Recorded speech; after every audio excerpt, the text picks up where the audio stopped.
Check out the differences between the size of these two lenses. We've got the G Master 35mm and we've got the Viltrox T2 1.33 times anamorphic lens. And one thing about this lens is that a lot of people are writing it off because of that 1.33 times anamorphic. And they're saying that 1.33 isn't real anamorphics, 2 times is anamorphics, but that's a complete fallacy. It really doesn't matter. There are professional anamorphic lenses, Hawk V Light series, that are 1.3 times anamorphic, and they actually shot Jojo Rabbit on that, which is an incredible film. And that cinematographer absolutely loved the look. And this is what we have to break down in this video, talk about the differences between 1.33 and 2 times anamorphic, but we obviously have to talk about the image quality of this thing, what you're going to get out of it, the bokeh, the, I suppose the flaring and all those kind of things. We've got a lot to get through, so let's get it. What's going on, my friends? I hope you're all doing absolutely fantastic. And if you are new to my channel, please consider subscribing. That would be absolutely amazing. And today, like I said, we're going to be talking about these Viltrox anamorphic Epic lenses. And one of the biggest things that we need to discuss is that 1.33 times anamorphic squeeze. And a lot of people just seem to be writing this lens off. And not for a good reason, because a lot of people are saying 1.5, 1.6, 1.8, 2 times anamorphic squeeze is real anamorphics. Now, I know traditionally 2 times squeeze, and it's quite common, especially like the RE Master anamorphic lens. They're 2 times squeeze. There's so many really popular anamorphic lenses that are like a 1.8 or a 2 times squeeze, but that doesn't necessarily mean you have to film that. And one of the biggest reasons of that happens to come down to the sensor that you're actually utilizing this on. Now, a 2 times squeeze will still perform quite well on a 3x2 sensor. Whereas if you're using a Sony camera like mine, we don't have open gate. We're not able to film in that 3x2 ratio, which is open gate. We are only able to film in 16:9, and some of the Sony cameras you can film in 17:9, but that is even worse. Let me explain. So let's take this basic Sony sensor that's out of, let's say, the FX3 or FX6. It's a 35.6 millimeters by 23.8 millimeter 3x2 sensor. Now, you're only really able to film in 16:9 or 17:9, but let's break it down with 16:9. So if you use a 1.6 times anamorphic squeeze, you actually get a 2.84 to 1 ratio. And let's say your output is the standard traditional cinemascope of 2.35 to 1. You're still going to have extra bits on the side that you will have to cut off. Now, if you utilize a 1.8 times squeeze anamorphic lens, you end up with a 3.2 to 1 ratio, which is even wider. So when you put it onto the CinemaScope timeline, you're still going to have to chop off more of the sides. And same thing with a 2 times anamorphic squeeze. You end up with a 3.55 to 1 ratio, which once again is more of the sides that you need to trim. Now, if you utilize the Viltrox 1.33 times anamorphic squeeze on a 16:9 sensor, you end up with a 2.36 to 1 ratio, which pretty much is the 2.35 CinemaScope ratio. So you wouldn't even really have to chop any of the sides off, which gives you more total resolution overall. Now, to make matters even more difficult, what if you actually just had a standard 16:9 timeline?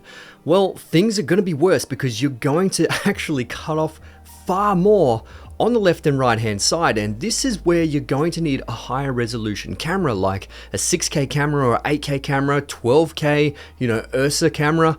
This is what's going to give you a little bit more resolution to play with, so you can afford to cut off the sides. But if you have a regular 4K sensor, cutting off the sides could actually be quite detrimental to your footage and make it look far too soft. But I mean, if you want that soft look, then that's great.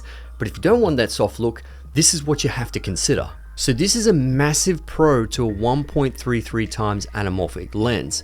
But this is where things get interesting, because if you are able to film in open gate 3x2, this is what gives you more height with the same width. So when you squeeze it into that CinemaScope, you are chopping less off the sides, which makes 3x2 sensors or 4x3 sensors far more usable than the regular 16:9 or 17:9 sensors.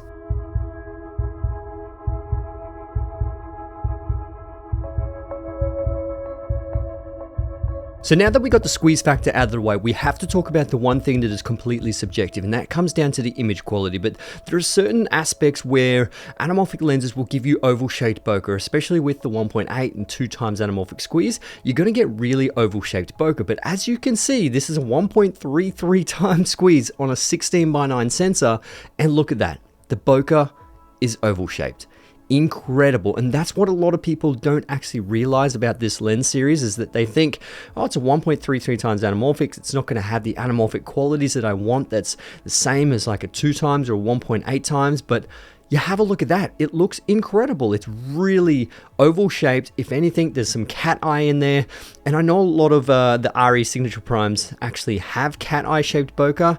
Some people like it, some people don't like it, but hey, if a $50,000 lens has it and this has it, I mean, that's going to mean something, right? But it's completely subjective. That's pretty much means that one person may like cat eye, one person may like oval shaped.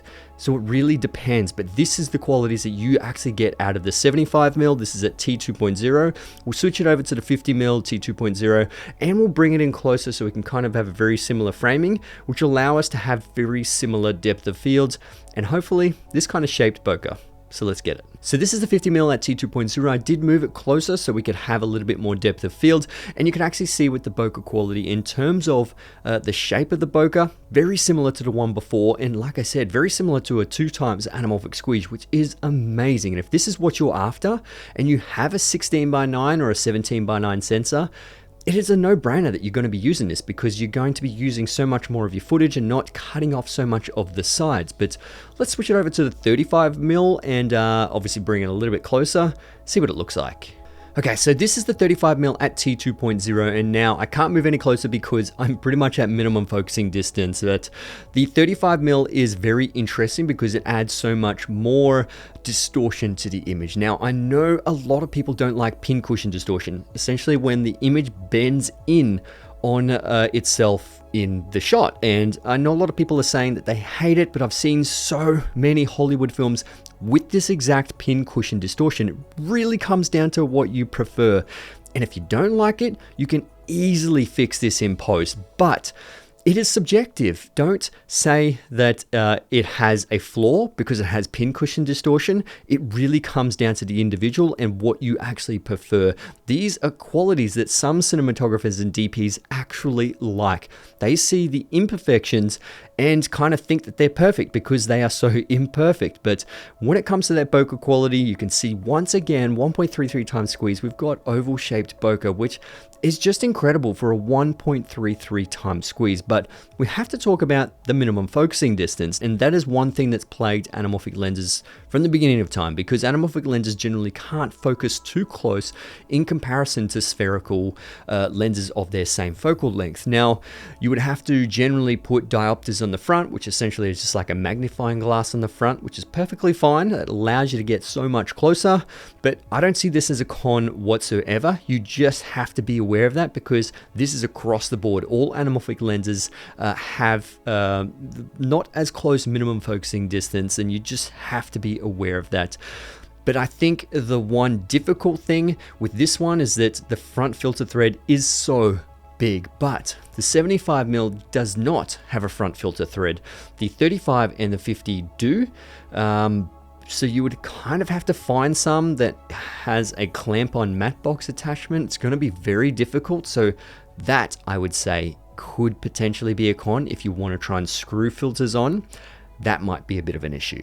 So what's the image quality like on the 35, 50, and 75mm anamorphic lens? So what I've found with these lenses is they seem to be very sharp in the middle, wide open at T2.0, and if you do stop it down, it does incrementally get slightly sharper, but wide open, it's pretty impressive.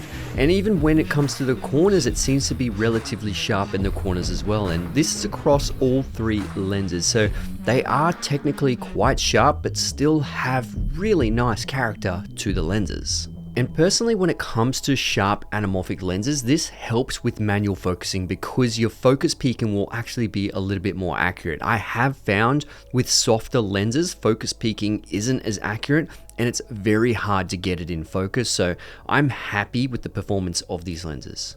Now, there has been a couple of times where the flare has been Suppose not as desirable for my liking when it comes to filming on the FX6, but also the Red Komodo X as well. There's been a couple of vertical, really thick anamorphic flares that I don't necessarily like, and that's one thing that you kind of have to cut. If it really comes down to that shot in that very specific situation, you may have to roll again and try and use your matte box to limit the amount of flares that's going into the sensor. And in my opinion, I don't like it. It is far too much. It looks like it washes out the image far too blue. I know a lot of people may actually like this look, but I'm not a big fan. But other than that, when it comes to the flaring, these don't flare very strong, which is amazing. I know a lot of people love strong flares. I know a lot of other people don't love strong flares. It really comes down to personal preference, and these flare just enough for my liking. So focus breathing, do we have any? Let's check it out. So this is one category they've actually controlled extremely well. When it comes to focus breathing between the 35, 50, and 75, there practically is none. It is phenomenal. It is done really well. And if this is something that you really take into consideration when buying cinema lenses, this pretty much has no significant focus breathing, extremely minimal, very well done.